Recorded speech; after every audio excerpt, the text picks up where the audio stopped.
Right, okay everyone, welcome for the CLSP seminar. I'm happy today to introduce Mike Mahoney. I met Mike at a recent workshop at UCLA, which was organized by Carrie Priebe and Damianos on document space. And some of the stuff he did was very interesting and sort of reminded me of what we were doing wrong with all our LSA and SVD and that kind of stuff. And I figured we'll have him over and tell us about what he's doing. Just as by way of introduction, I'm told that I remind people what they're doing wrong. I don't know. There you go. Just by way of introduction, Mike has a background in sort of mathematics and CS. He was assistant professor of the math department at Yale, and his area of interest in general is algorithms, particularly randomized algorithms and approximation algorithms for in the context of computing, but also in their applications to very large data sets. So of course, text data sets are large, but he's also applied his algorithms to genomics and protein sequences and things related of that kind, about which I know very little. But today he's going to focus on this particular way of decomposition, namely the CUR analysis, and he'll tell us more about it and how he uses them in these applications. All right. Well, thanks a lot.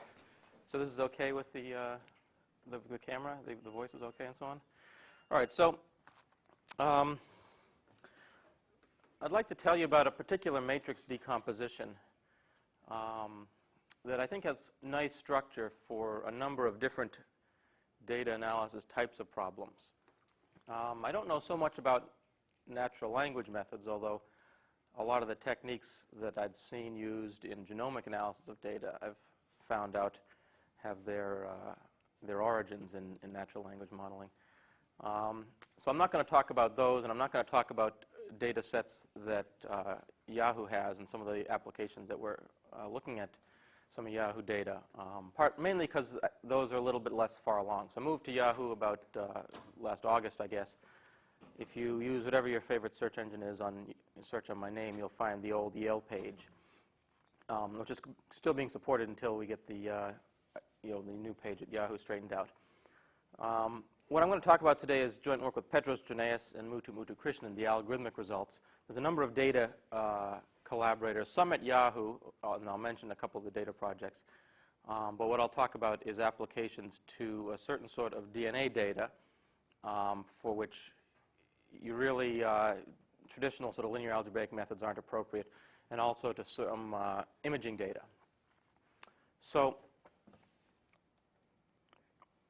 in terms of thinking about data, I think to a first approximation you can say that people will generally put data on a graph or in a vector space. That's by no means exclusive, but a lot of, maybe the majority, but certainly a lot of methods either put the data on a graph and apply graph operations, or in a vector space and apply linear algebraic operations in order to extract information from the data. Now that's because these are sufficiently rich mathematical frameworks in order to derive a lot of interesting results.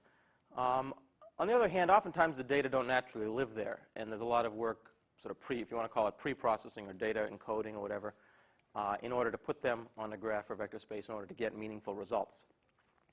Now, insofar as these data have a structure that's unrelated to the graphical or linear algebraic structure, there's going to be potential problems with this framework. This modeled structure is typically difficult to formalize exactly. In certain particular cases, we can say something about it, and I'll have something to say about in those cases. But you should note, as I'm sure it will take no effort to convince most of you, is that in general, practitioners will have a lot of understanding about the field from which the data is drawn, and therefore the data. Oftentimes, this intuition is used to choose where you're going to put the data on a graph or in a vector space. The choice of where the data live, therefore, may be used to capture some of the non-model data. But at a high level, what you'd really want to do is to use mathematical operations on a graph or in a vector space that, insofar as possible, respect the relevant structure in the data. And so, for example, you might have a big matrix which is very sparse, and if you do SVD, which is a standard technique there, you in general will destroy the sparsity. That's one example of a way that you'll have problems that I'll get back to. You'll have problems if you apply these methods naively. Now I'm going to be talking about matrices and not graphs, except insofar as you can think about graphs as adjacency matrices. And matrices are oftentimes used to model data because you can think about n objects, things very generally, where each has m features. things describing it. So you have an m by n matrix A. Now, when you do linear algebra, you're considering rescaling operations and addition operations.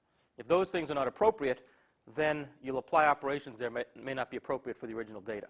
So such data will oftentimes have structure. If there's linear structure means there's redundancy in the rows and columns of the matrix. So there's redundancy in the words, for example, or the documents or something. SVD, or the related principal components analysis, is oftentimes useful. For nonlinear structure, you may use kernel-based methods and put the data in some feature space and apply linear algebra up there. Relevant to what I said before about understanding field-specific intuition, oftentimes we will know what the rows or the columns mean from the application area. Right? Think of genes by environmental conditions. You'll know what the genes mean because you'll have extensive knowledge of the application area. So, for example, either you or someone else that you know will know how the gene fits into a more general biochemical system, for instance. So what we want to do is develop provably accurate algorithmic methods. I'm not going to focus on the proof details, but these will be formulated as theorems and provably accurate algorithmic methods. We don't want, insofar as possible, the methods to depend on any particular field. Obviously, in terms of the data modeling and applying these methods to the data, we're going to have to wrestle with field-specific issues. But we'd like to have a method or class of methods that would be applicable to data from a number of different domains. So we'd like to be able to apply it to a number of different domains. And we're not going to look at toy data sets, although you can, and not surprisingly, when you look at toy data sets, things work out well. What I'd like to remind you is about the singular value decomposition. It's a basic tool from linear algebra. If you're not familiar with it, but you're familiar with PCA, principal components analysis, SVD is, in a sense, a generalization of it. PCA is just SVD in a correlational matrix. So you have an extra level of symmetry. Any matrix A can be written as U, an orthogonal matrix, times sigma. Sigma is a diagonal matrix. All the entries are positive. Assume that it's the largest and that they are non-increasing, so they decrease. V is an orthogonal matrix, actually V transpose. Left singular vectors, right singular vectors, diagonal rescaling matrix. When this drops to 0, we'll call that the rank. The last non-zero singular value we'll call the rank. And oftentimes, if you have a large data matrix, you can exactly or approximately represent it by truncating and keeping only a few terms there. The complexity of this thing is something like order n cubed time. If you want to get the best rank k approximation, it may be n squared k in Langsos's method, so you can do something faster. But it's superlinear in m plus n, m times n typically, although unless there's very special sparse structures you can take advantage of. If you truncate the SVD by keeping some number of k terms, less than or equal to rho, then you'll get a matrix which is of the same dimensions. All right, it's m by n before, it's m by n after. Let's call this U sub k, which is just k of these columns. Sigma k is a small square matrix. Vk transposes k of these rows. Right, same dimensions, and it's the best in a certain precise sense that if you measure the difference between A and any matrix of rank k or less by a spectral norm, Frobenius norm, any unitary invariant norm, this is the closest matrix. There exists a closest, and this is it, and it's relatively easy to find algorithmically. Now, I want you to note something that we'll get back to that's, so far as I know, not typically noticed in the SVD literature for certain reasons that I think are well understood when you think about it, but that we'll make a sort of essential use of later. This is a matrix consisting of k orthogonal columns, right? You originally had an m by n matrix, or m by m if you had it fully dimensional, full basis for the left space. This thing is m by k. It has k columns. All of the columns are normal, they're unit length, and they're orthogonal to each other. They don't flesh out the whole space, but they flesh out the full k-dimensional piece of it, right? The lengths of all these columns, by lengths I mean Euclidean norms. The length is clearly 1, right? They're a subset of the original columns. What's the lengths of these rows?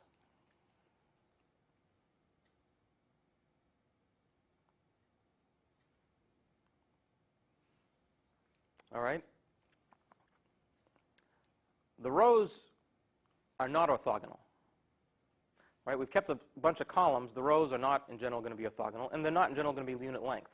Now, what I want to claim is that the lengths of Euclidean norms of these rows capture a notion of information dispersal that is very useful in terms of the theorems we've proved, and I haven't found the killer data application to point this out, but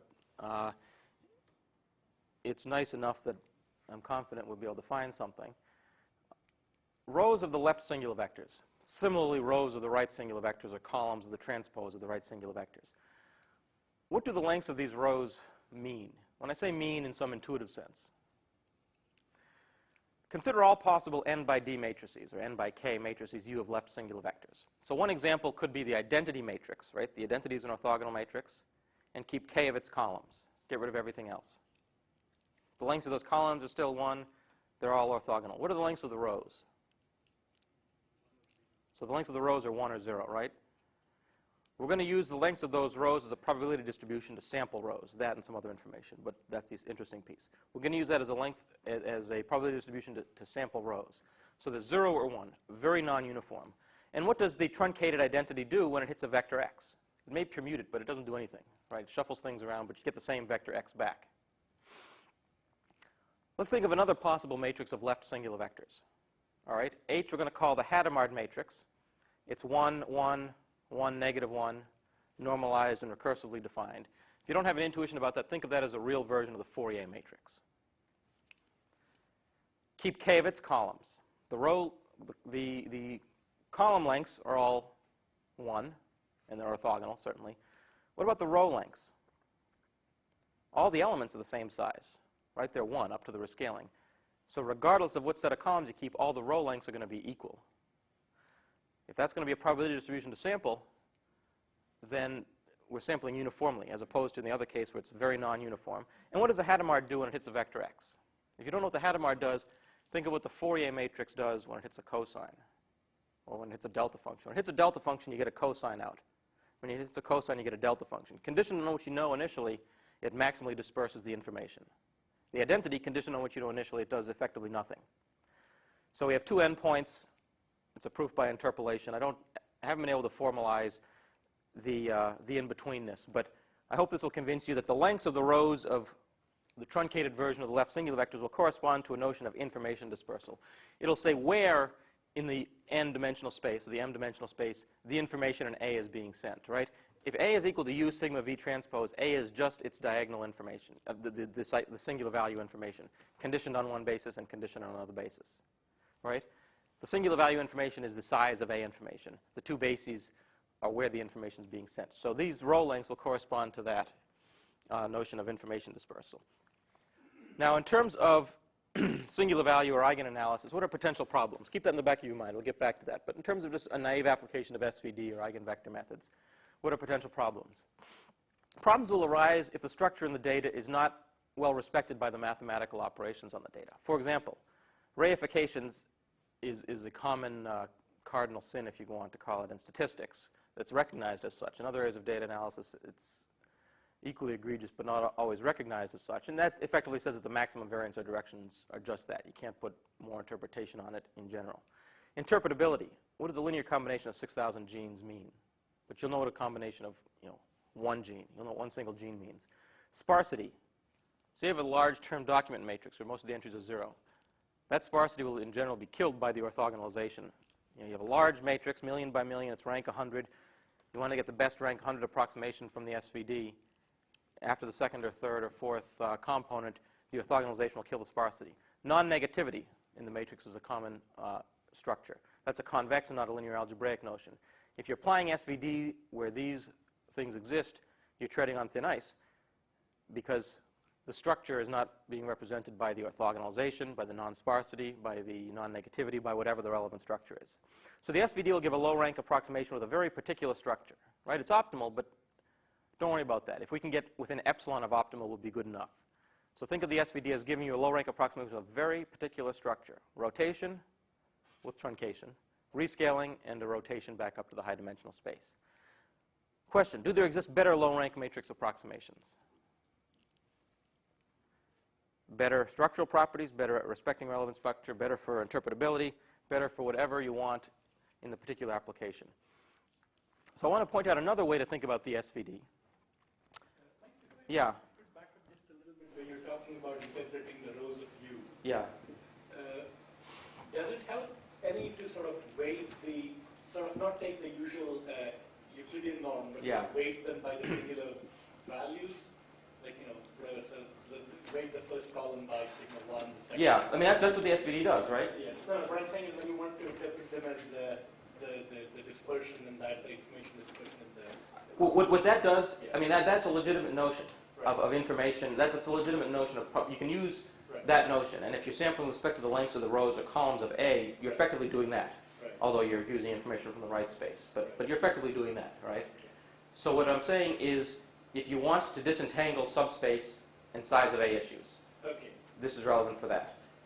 And we'll see later why that's important. It's important because we can go from additive to relative error by worrying about these issues. But a weighted notion of the left singular vectors, is a notion of where the information is being sent, but it convolves the subspace information, the size of A information, right? If A is equal to U sigma V transpose, the lengths of the rows of A is a complicated convolution of those three factors, and what we're doing is disentangling the three. The sigma is going to take out the scale part. The sigma is going to take out the scale part. And the reason is if we want relative error, we can't miss any piece of the subspace because we're going to be doing an inversion. And so you need to take out the scale to make sure you get the entire space, and I'll point that out. But yeah. So is sort of the setup clear? Does that mean yes or no? All right. Why don't I skip that and say that when you're thinking of the SVD, this is another way to think about the SVD. And I want to walk you through this because the next page, which is this, is strongly correlated with this one, right? So let me walk you through this. Even if you know the SVD, let me point out the particular features of it that I want to draw an analogy to. So A is equal to U sigma V transpose. It's a sum of rank 1 products weighted by the singular values. So if we're doing a low rank approximation, what we want to do is approximate every column of A. Let's say A super J is the jth column of A in terms of the top k singular vectors. So we'll solve this minimization, an L2 minimization. You could do different minimizations there, but this is what the SVD is doing, an L2 minimization to get these coefficients. And these coefficients Z are just UK transpose A, right? So in which case you're approximating A by UK transpose A, a projection onto the top k columns. Now you can also view it in terms of the rows. View this projection. If you view it in terms of the rows, what this says is that you're approximating every column of A in terms of a small number of rows in a low-dimensional encoding matrix. And the reason is that UK transpose A is equal to U sigma V transpose. Right? So you're still approximating it in terms of the rows, but you've not, sorry, the columns.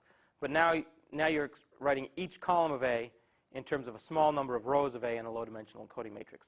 These two are exact in the case of the SVD. So you're approximating every column of A in terms of the eigencolumns, and it turns out for the SVD, that's exactly related to approximating in terms of a bunch of rows. Now, the top k columns of A give you a basis, exact or approximate, for the column space of A. Right? What else will give you a basis for the column space of A? There's a lot of things, but in particular, the actual columns of A will. So we might hope that we can get something of the following form. Write A in terms of a bunch of columns. Similarly for the row space, can we do it in terms of a small number of rows? And have something analogous to this go through. So let's write A as C. Think of C as a matrix. It's rectangular this way. It's tall. It's consisting of a small number of actual columns of A. Not linear combinations of columns, but actual columns. R is a bunch of rows. U is some low-dimensional encoding matrix. Nothing related to the left singular vectors. I just ran out of letters. U is a low-dimensional encoding matrix. And now what we want to do is approximate each column of A in terms of a least squares approximation to that dictionary or that basis of columns. Clearly, if this column is in that dictionary, we're going to be able to approximate it exactly. But if that column's not in this basis, we can still do a least squares fit. That's not orthogonal or normal in general, but you can still do it by solving this. In which case, these coefficients y are C plus A, where plus is the more Penrose generalized inverse. U is, it doesn't need to be square because you could choose different numbers of columns in a row in general. So it's a low-dimensional, in general, dense matrix. It's going to turn out to be exactly or approximately the Moore-Penrose inverse of the intersection between the columns and rows. So you'll get negative signs in there in particular, but it's certainly not diagonal. It's a low-dimensional encoding matrix. Y is equal to C plus A. That's the Moore-Penrose inverse, in which case A is close to C plus A, which is exactly a projection onto those columns.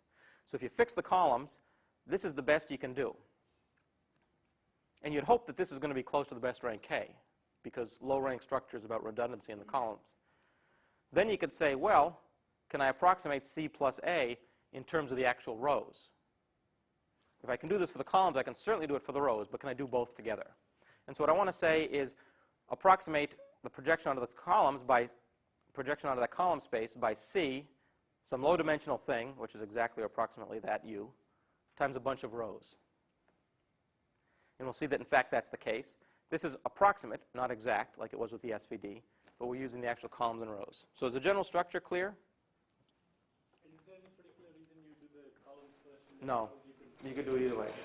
And you're guaranteed that you get an optimal answer, even though you're doing this greedily? Yeah, so it's not greedily, but I'll say exactly how we do it. So this is just sort of the general sort of highlight structure. I'll be a little bit more precise as to what I mean by good approximations. Okay, so but I should throw away the impression that I just got that you were going to choose the columns first. We do choose the columns first, then the rows. That's true. We'll see that the form of the we'll see that we can choose columns that are relative error good to the best rank K approximation, 1 plus epsilon. Rows that are relative error good to the best that the columns will give you. Okay. So you combine, you get 1 plus So epsilon basically prime. no order. Right. It's not that the row choice is dependent on the column choice. The row, if you choose columns, that depends on information in A. You choose rows, that depends on information in A and C. Sure.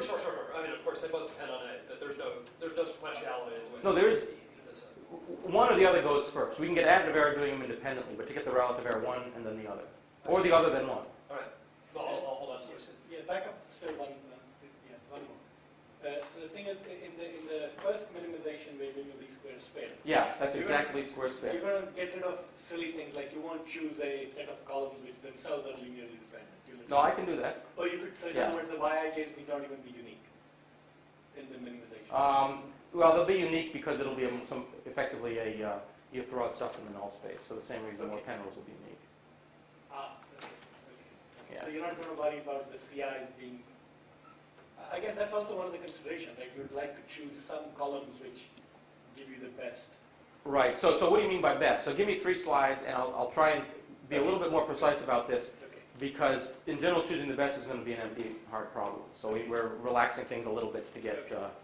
Okay, so I want to say, let's call a matrix decomposition a C times X, columns times something, if it's a low-rank matrix approximation that is explicitly expressed in terms of a small number of columns. In particular, something like CUR is, but maybe you just want to work on one side.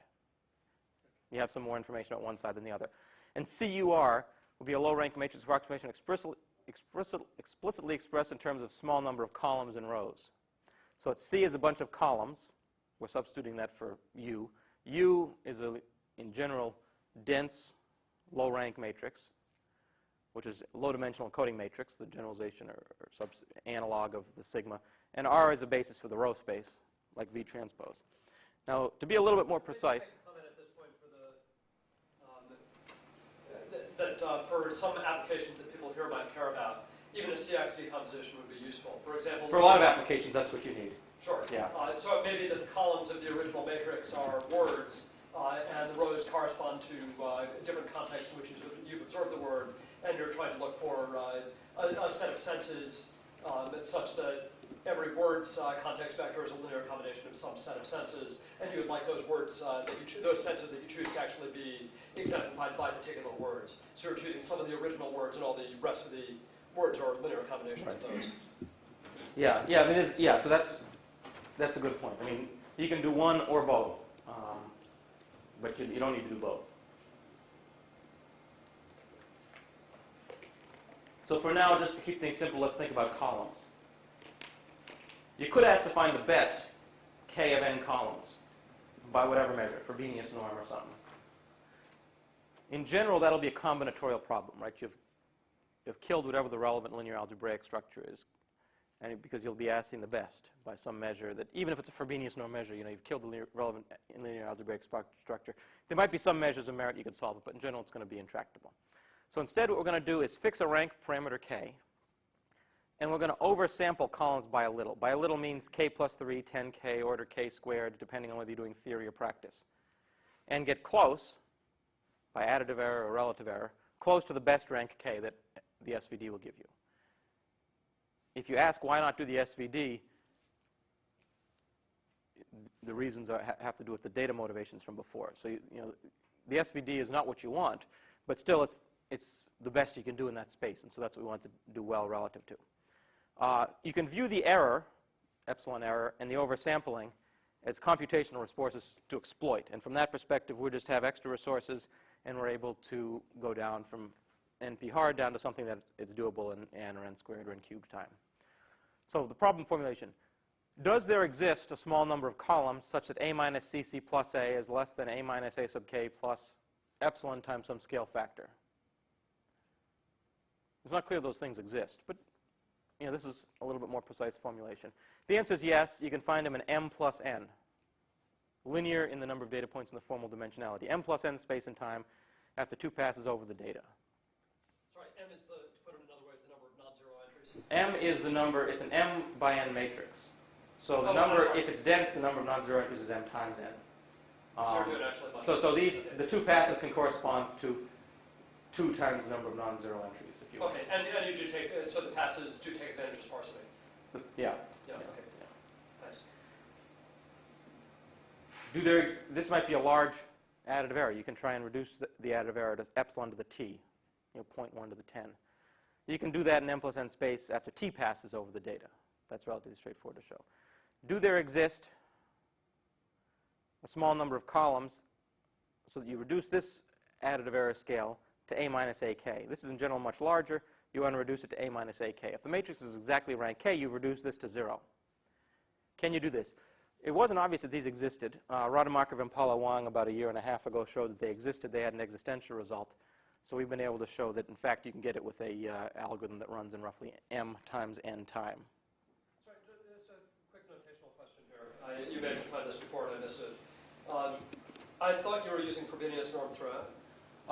So I see subscript f, but also subscript 2f, which I would think would be... Oh, sorry, this should be a subscript, of course. But for the relative error, we have it on the Frobenius norm. For all the additive error stuff, it's on Frobenius and spectral. The scale is always Frobenius. But the relative, the additive error results we can get for Frobenius and spectral norms. Oh, so 2 comma f means... Oh, so 2 comma f means spectral. If you choose 2 on the left, it's 2 on the right. If you choose f on the left, it's f on the right. Put a 2 there, put a 2 there, or put an f there, put an f there. I see. Okay, so this is a parallel choice. You put up 2 formulas. Yeah, 2 formulas. And compress them. Yeah, okay, sorry. Rows and columns. Can you do both together and get an additive error bound? So this is the result from a couple years ago. M plus n, randomized algorithm. You can get that. Do there exist these columns and rows that a minus CUR is within 1 plus epsilon of a minus a sub k? All right. The way you get these things is by randomly sampling columns and or rows of the matrix A according to the lengths. And the reason basically is that a matrix is going to be low rank if either all the columns are the same length and they're pointing in the same k-dimensional subspace, or a small number of the columns are very large. Think of like the identity with the 1 element made very, very big. That'll be rank 1 effectively, right? So in general, there's an effect there, a bias that you need to trade off between. Large columns, or they're all the unit length sticking in the same low-dimensional subspace.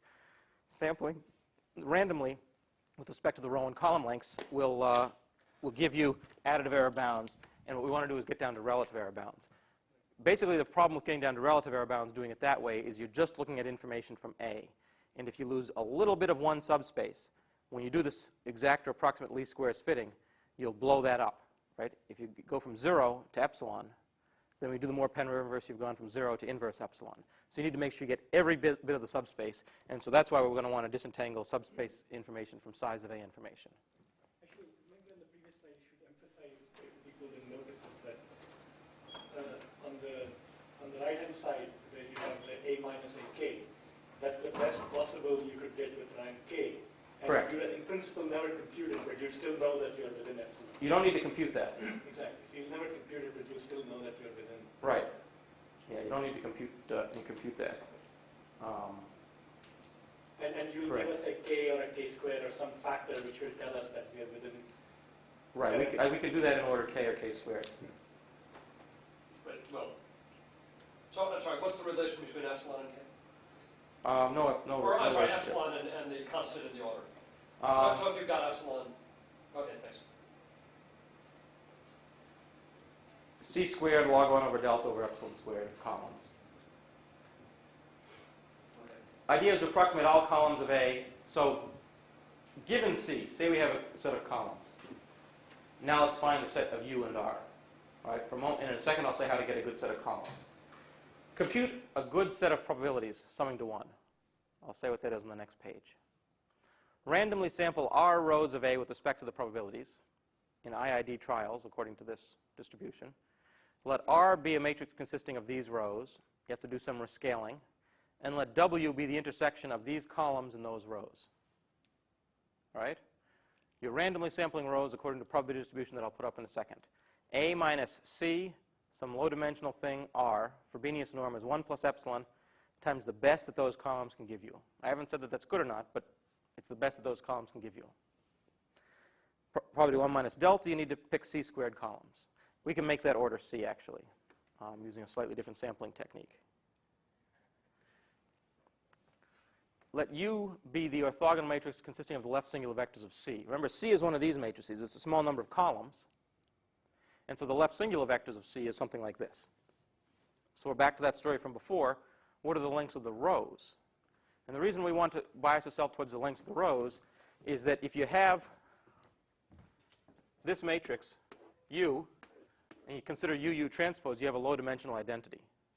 What we want to do is choose a bunch of rows here and get a matrix U hat such that U hat transpose is approximately an identity in the sense that this minus the identity is less than epsilon. If you put a spectral norm there, it says that all the singular values, and you set this to be a half, all the singular values are positive, greater than a half, and so you've captured the whole subspace. So intuitively, we're capturing the whole subspace of interest. We're going down to the low-dimensional space, and we'll do an explicit pseudo-inversion down there, and then we'll go back up. So the probabilities, these probabilities will suffice. They depend on the lengths of the rows of the left singular vectors of C. They depend on some other stuff that's a cross term between this and this that's don't worry about. And they depend on where basically A minus A sub k. So here we have exact or approximate information on A minus A sub k. And the reason is that the relative error is going to be relative to this. And so we need some sort of information on where A sits relative to the span of the perpendicular component of the span of U, and we need to capture the subspace. As I said, this is just, you don't even need this if you just want the results to delta, but you need this for high probability. Capture the subspace, go down to the low-dimensional space, do the pseudo-inversion, and you need some information on where A is. You do that, you'll get rows that are relative error good compared to columns. Can you do the same thing with columns? In this case, the best you can do is the rank K approximation, so we're going to want to compare ourselves to that. Again, express all the columns of A as linear combination of a basis columns in C. Compute a good set of probabilities. I'll say what they are on the next page, but they're going to have the same form as the previous ones.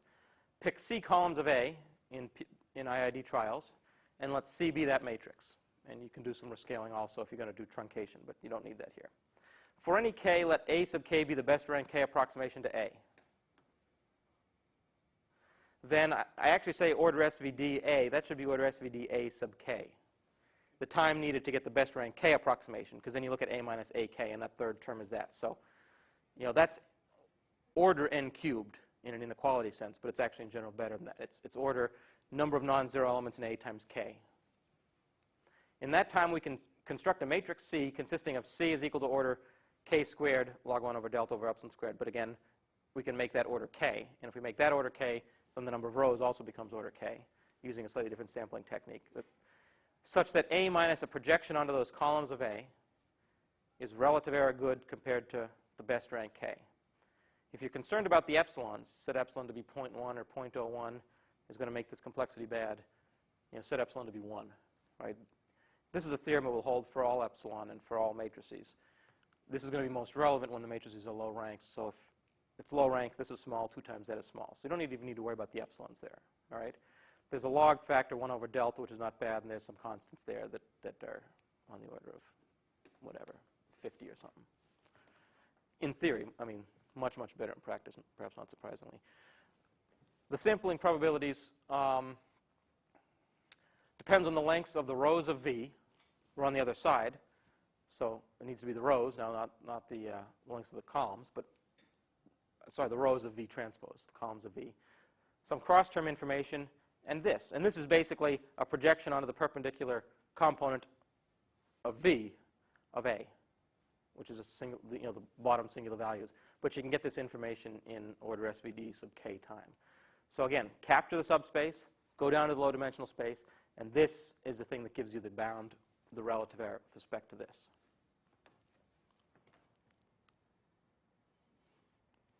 So is the basic setup clear? We can get columns and rows. We can combine the 2 results to get columns and rows. We can improve the sampling complexity to order k. Empirical work, you can choose it to be k plus 4 or something like that using a greedy heuristic. And you don't need to worry about the epsilons.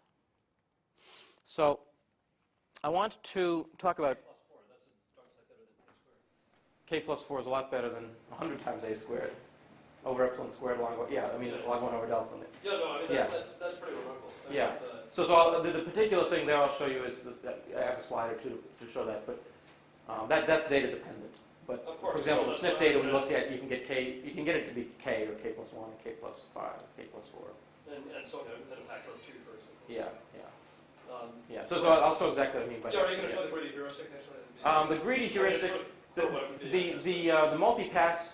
So if you want additive error, you bias yourself towards longer rows and columns of A. Just of A. That'll give you additive error. I didn't mention that except the previous results. This result is the singular vectors and the more subtle sampling. If all you want is additive error, bias yourself towards the lengths of the rows or columns of A. Because that gives you the bias between all the vectors of unit length sitting in the low-dimensional subspace and a small number of guys that are very large. So that'll give you additive error, epsilon times the Frobenius norm of A. You can reduce that in provable sense to epsilon to the t power times the Frobenius norm of A. If you do t passes, or 2 t passes, but t passes, on each pass you look at the lengths of the rows or columns of A or A minus the projection on which you've already pulled, so the residual. And you do that t times, you've driven the error down to epsilon to t. It turns out if we do that, we get better results than just a single sample, but we pay an extra factor of t, which if the data sets are order 2000 is bad. So if on each step we choose the best, and then do that iteratively 10 times or something. So that's the greedy heuristic.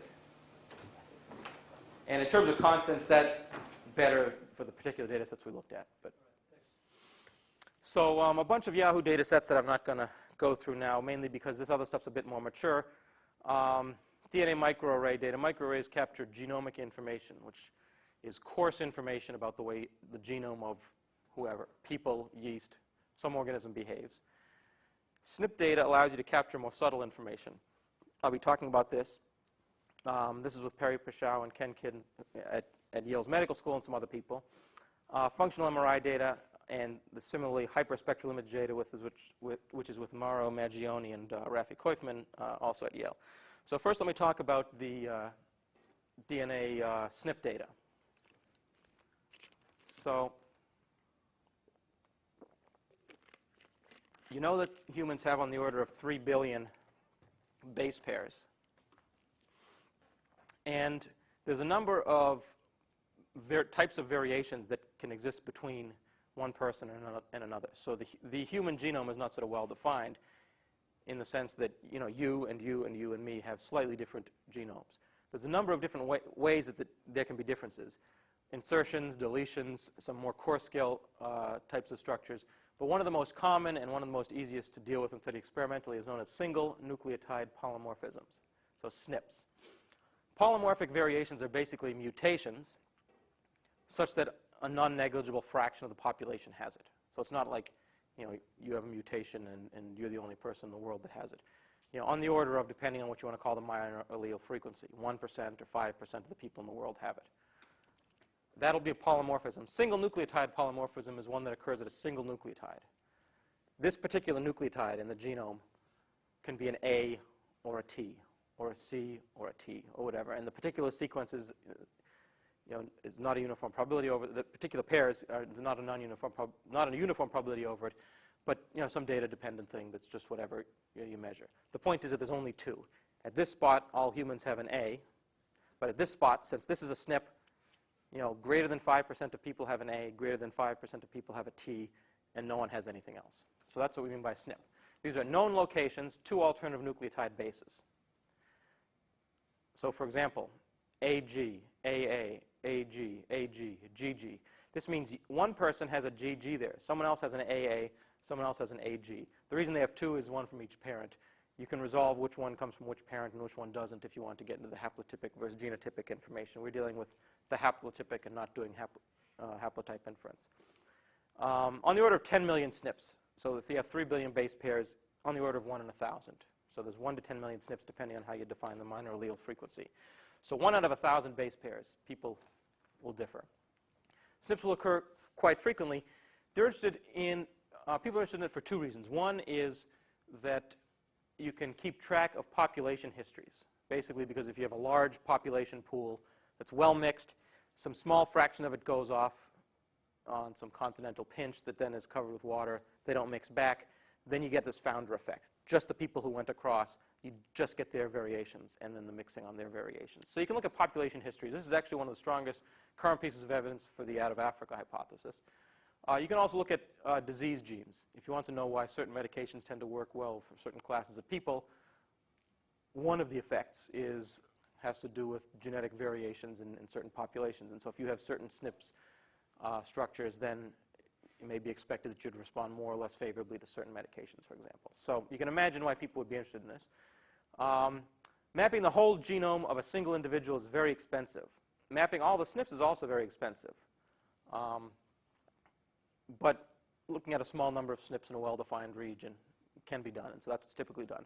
The HapMap project, whatever 10 to the 8 is, what is that, $100 million from the NIH has been devoted to this project, on the order of $5 or $10 per base pair. So this is expensive data. It's not like we're sitting at Yahoo and we get million by million matrices flying by us every couple hours.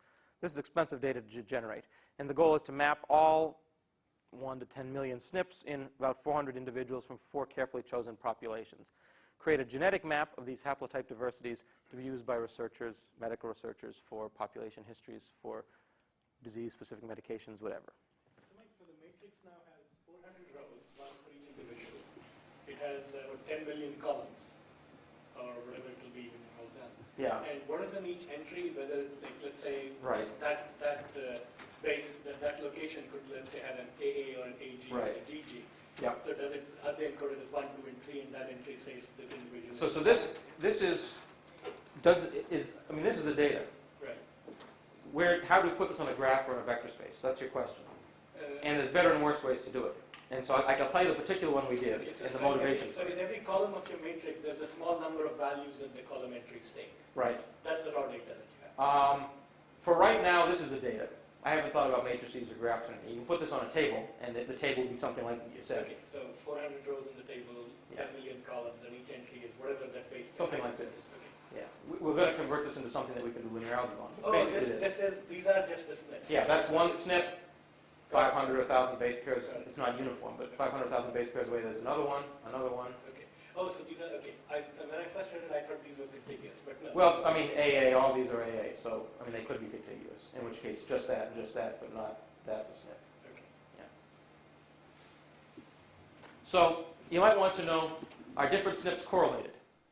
It turns out that mutations tend, to a first approximation, to decay as you get farther away along the genome. If certain SNPs are correlated, that tells you something about where a disease variant is. Find a good set of, they're called tagging SNPs. We're going to call them columns, actual columns, not linear combinations, but a good set of tagging SNPs to capture the diversity. Small number of SNPs. We want to be doing $4 or $5 times 100, not times 10 million, in order to get the information. So small number of actual SNPs. Small number of actual individuals, not linear combinations of individuals. Can we extrapolate between populations? The substance of the paper is actually this, but I'm going to de-emphasize the extrapolation issues. We want to understand the structural properties of the genome, save time, money, whatever. Existing literature There's a bunch of it. Most of it hasn't used singular or linear algebraic-based methods. Pairwise metrics of SNP correlation, linkage disequilibrium distance based on nucleotide frequencies. Actually, some stuff that smells a lot like, as you may know, natural language sort of methods are applied here. Most methods do not measure correlation between two or more SNPs. Good, maybe practical reasons for that, whether or not there exists those other correlations. Exhaustive and semi-exhaustive, meaning in computer science you wouldn't even mention that because it's enumerating. In order to pick good sets of SNPs is sort of the common paradigm. We want to use linear algebraic-based methods, and there is an SVD idea based on Lin and Altman where they basically do SVD and project to some low-dimensional space, and roughly is what they do. So the SNP data we examined, samples from 38 different population histories. I'm not going to go into the biological details as much, except to say that the interesting part of this data set, the reason the biologists are interested in it, is it's a much more diverse population than the HapMap data set, and so it can be a sanity check to determine where the HapMap data set is doing well and where it's not. Average size is on the order of 50 subjects per population. For each subject, we looked at 63 SNPs. We have more recent results that are about this size, on the order of a couple thousand, and we get qualitatively similar results, but there are subtle issues in terms of bias, variance, trade-offs, and so on. Particular chromosomal region on the long arm of 17. And of course, at each SNP location, there are two alternative nucleotide bases. So we have some data like this. And what we want to do is put it into a matrix. But before we want to put it into a matrix, we want to see where the data came from. So there's 38 populations, and here they are. So all over the place.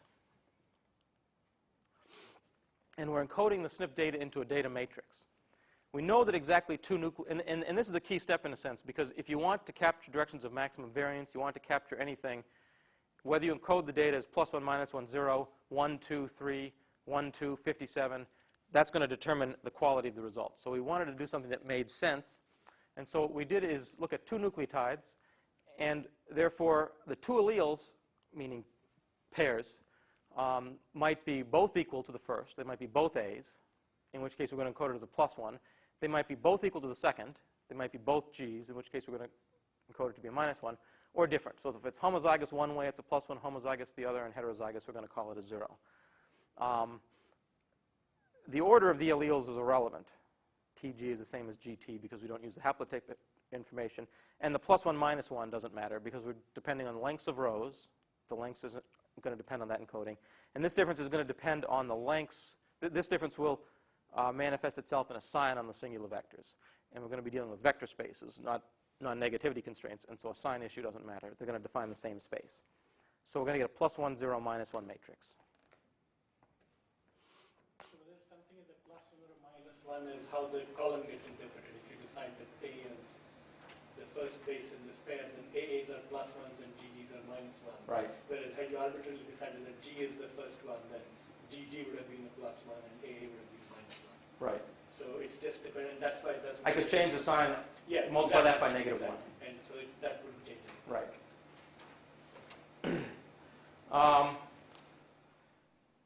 This SVD will give us a lower bound, and so we want to do the SVD. How many columns, eigencolumns, do we need to get the best, to get 90% of the variance? And then we're going to choose actual columns with the greedy multipass heuristic, which is the algorithm I just described. And what you'll see is something like the following. In order to capture 90% of the variance, this particular measure may or may not be meaningful in and of itself. R-squared and other statistical notions are what they typically are interested in, and this will correlate very well with that. So I'm not going to present that. But optimal is X. Optimal is with the number of eigencolumns you need. So depending on the particular data set, these are American Indians. They're a fairly homogeneous data set. African, by which we mean sub-Saharan Africans, tend to be fairly diverse. So you need between on the order of, I think it's 3 and whatever, 21 SNPs to capture 90%. If you use the greedy multipass heuristic to get actual columns, you need between 4, meaning K +1 or 0, to K +5 or K +4. So these are a small number of actual columns that will get 90% or more, meaning, one could be 91 and one could be 92, but you need... I think I must be missing something. What are the different data sets here?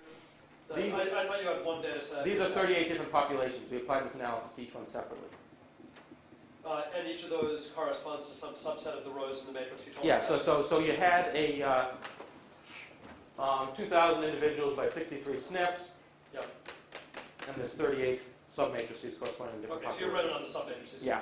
Yeah, you can apply to the whole one, and you just get qualitatively similar results. But you know, the inter-population comparisons you don't have in that case. So this is why we compare each one separately.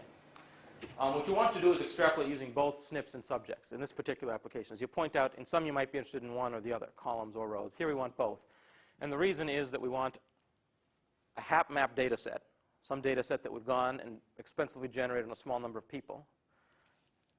And we want a small number of individuals, meaning a basis individuals or you that come into the hospital. And so extrapolating, if we want to know how you behave on some other SNP that you're not typed on, we need to extrapolate along people in the base data set to you. We also need to extrapolate along SNPs, the haplotype SNPs, to the new SNPs, right? So along rows, the basis set of people to you, you're a new row, and along columns. We want to do both, and so we need both columns and rows. I'm only going to have one figure, I guess, on the results, and this is sort of the straw man. But if you choose these things uniformly at random, these are the 38 populations. This is some reconstruction error measure. And you need these numbers relative to the number of individuals in each population are fairly large. If you do it judiciously, by which I mean with the greedy multipass heuristic, keep 20 SNPs and 50% of the subjects in test and trial and randomize this 1,000 or 10,000 times, you'll get this sort of thing. So you'll capture everything in some of the American Indian populations. There'll be some reconstruction error even after keeping 20 of the SNPs, which is between a third and a fifth of the number of SNPs that most have.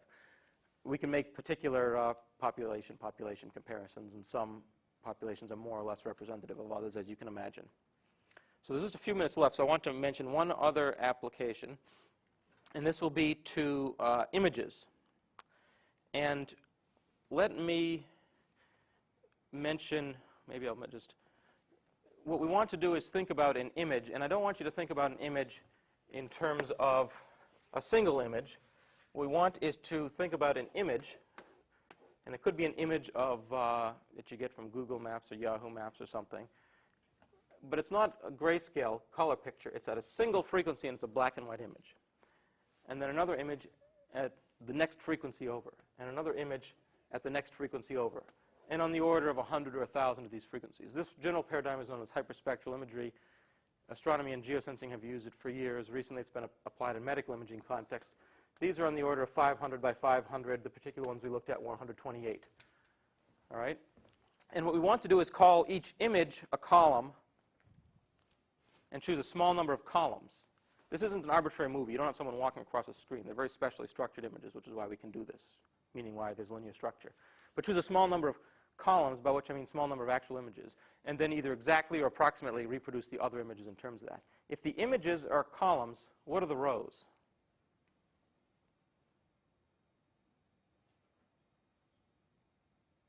All right, this is written as a tensor, and there's some tensor stuff underpinning it that I want to gloss over. So just think of these as matrices. If this is a column in R500 squared, what are the rows? So the rows are a single pixel resolved with respect to time or frequency. So you know what the images means because you know what biological or chemical or whatever, depending on what the images are of, stuff happens at this frequency. You know what the rows means because you can talk to a pathologist or a geologist, whatever, and he knows that this is water and that's land. And so you know what the rows mean in an intuitive sense. So we're going to choose a small number of... It's usually just the location of the image, at least the way... It's a single pixel in the image. If it's a picture, it's this guy right there. Yeah. Choose a small number of columns. Reconstruct all the other columns either exactly or approximately. And by approximately, I mean in terms of those small number of rows. The particular images we're going to look at are something of the following form, not of geosensing applications, but hyperspectral medical applications. This is a colon cancer specimen. This is an image at one single frequency, non-cancerous. This is cancerous. There's a lot more stuff going on here, which may be intuitively plausible and you can formalize, but this is a lot of growth that you don't want. So what we want to do is a number of different tasks. I'm only going to mention 2 of them. We use some non-trivial probability distribution motivated by everything I said to choose them that I'm going to skip for reasons now, except to say that most of the spectra, pick a single pixel, look at how it evolves in frequency or time. Frequency in this application, the MRI applications are time. And it will be something like this, very non-uniform. And so we'll use these as a proxy for the probabilities. If you do eigenanalysis on the one side or the other, you get stuff like this. In particular, these are the top, the lighting's not so good, but these are the top 5 eigenvectors. So none of them really look anything like the actual rows or columns. And so say that you look at some particular slab. There's nothing magical about that here. This is what you see.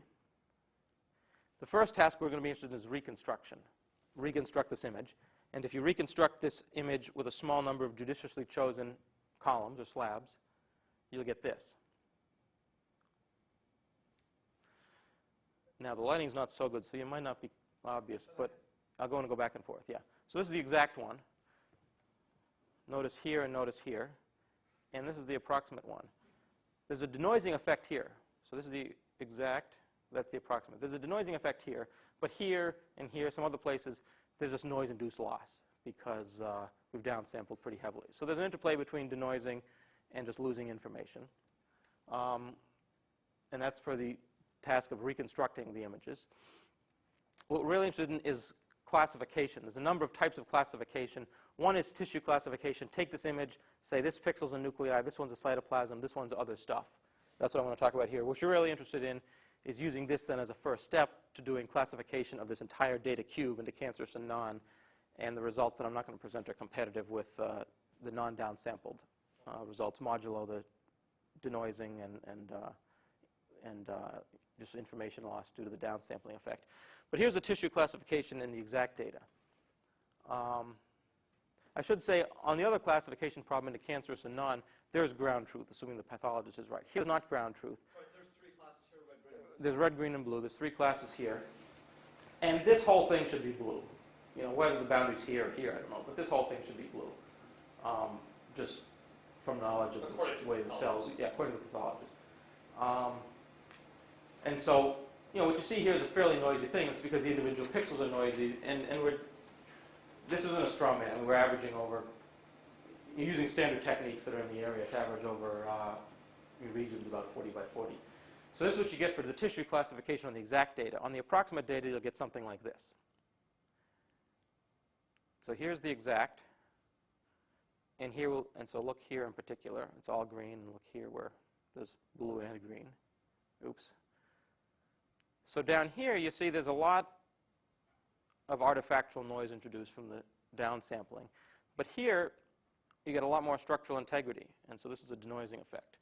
So in any case, the tissue classification exhibits the same, visually the same result. It's hard to see the same sort of result on the other classification task, and it's less visually appealing, so I didn't present it into cancerous versus non. So I think the interplay between denoising and information loss is one that's a bit trickier that we haven't fully explored, but it's interesting in these particular applications. And in this, how many of the 128 did you use? Yeah, so for the reconstruction, we sampled on the, I have it written here, I think it was 2 or 3. Yeah, I saw And that's a data set issue. So that depended on in the particular one I showed you was 2, I think. Yeah. For others, it's 3 or 4, but reasonably small. You can get reasonably good accuracy, which says there's a lot of redundancy in that direction. Yeah, in the other direction, if you were to visually indicate which pixels you were paying attention to, Yeah. What would they be scattered like over the image? We chose the pixels uniformly. We chose the slabs non-uniformly. The pixels we actually just chose uniformly in that case. Oh, okay, so you didn't do your uniform. greedy multipass because there were So this wasn't greedy multipass. You got 500 by 500 pixels that you picked in the, Yeah, we took on the order of 1,000 pixels yeah. out of the And they're just 250,000. right. You could choose them more intelligently, and if you bias yourself towards regions that you think are more different and don't choose all of the nucleus, obviously you'll do better. Well, But they're really the interesting to particular figure thing out what we the did- heuristic came up with, right? Or what an optimum was. Yeah, so the reason we didn't do the greedy multipass thing here is something else I didn't notice. If this is linear algebra, you need the same number of rows as columns, all right? But here we need either 2 for the reconstruction problem or on the order of 10 for the classification problem. We need some more because we're sampling with respect to probabilities that are optimal for reconstruction and not sampling. But on the order of 2 to 10 slabs. Why do we need on the order of 1,000 fibers? And that's a noise issue. right? The noise in the slabs is very different than the noise in the fibers because the dimensionality of the two spaces are different, and maybe because of the data generation mechanisms. And so it didn't seem that the greedy multipass thing was appropriate there, because what you'd be projecting out was really sort of artifactual to the real data. You know, you'd be projecting out noise issues on a single pixel, and so we didn't do that there for that reason. If you do the greedy multipass thing on the slabs, you get something similar to what we do here, except you get two that are a little bit farther apart. But that's also less interesting because you only pull 2 or 3 in general anyway. Okay, well, let's take that offline. You've got So, time's up. So to conclude,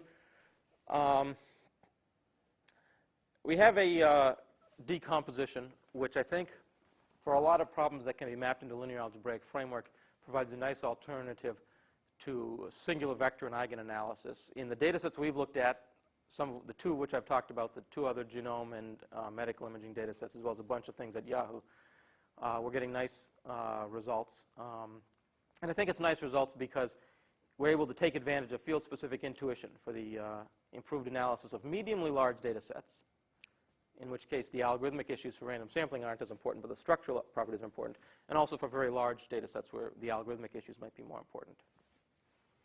So how to better couple data analysis with field-dependent data generation, pre-processing, and modeling. So that's sort of one motivating issue that underlies some of this stuff. So thanks for your attention, and if there's any other questions, of course, either now or offline, we can chat about it.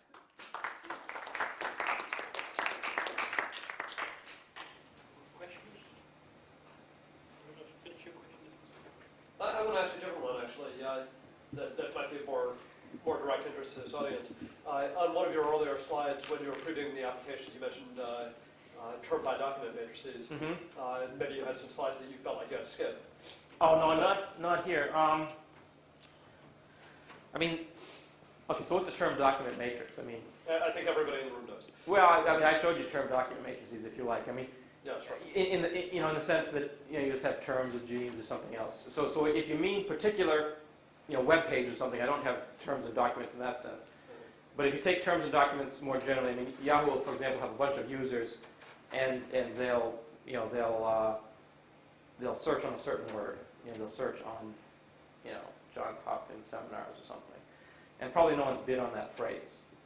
So if you map search term words to bidded phrase words, and the bidded phrase words, you can have some neighborhood structure on that and view that as a document, the bidded words. So not just straightforward web page stuff, but things like that fit into the same framework as term document analysis, but there's a little bit more overhead and potentially more structure you can take advantage of.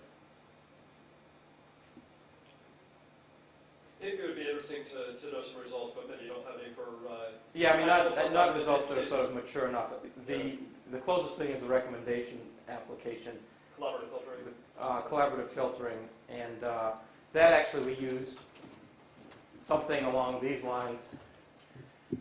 If you have A, I, J is the utility of user I for good J, economists would say that the utility is just a construct in order to reproduce preferences. And so, it's meaningless to say, do you like this 2 versus 3?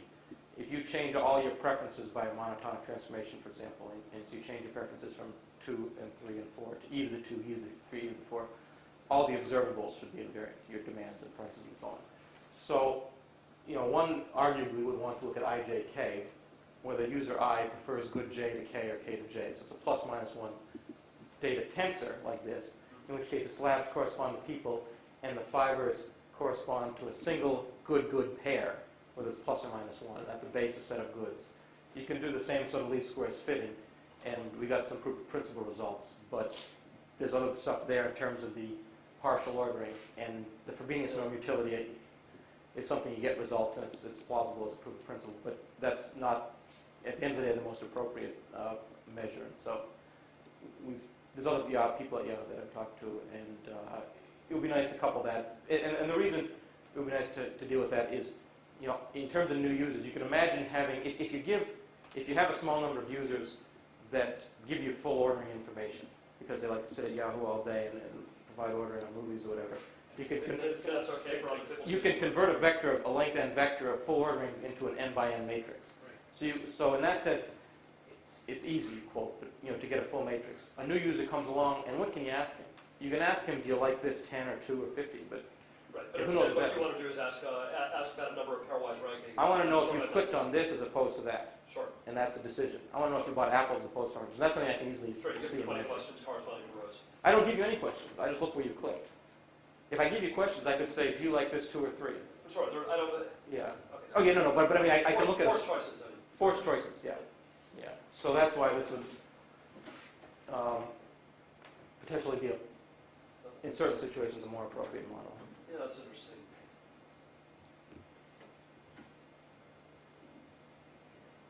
Any other question? Right, so let's thank the speaker again.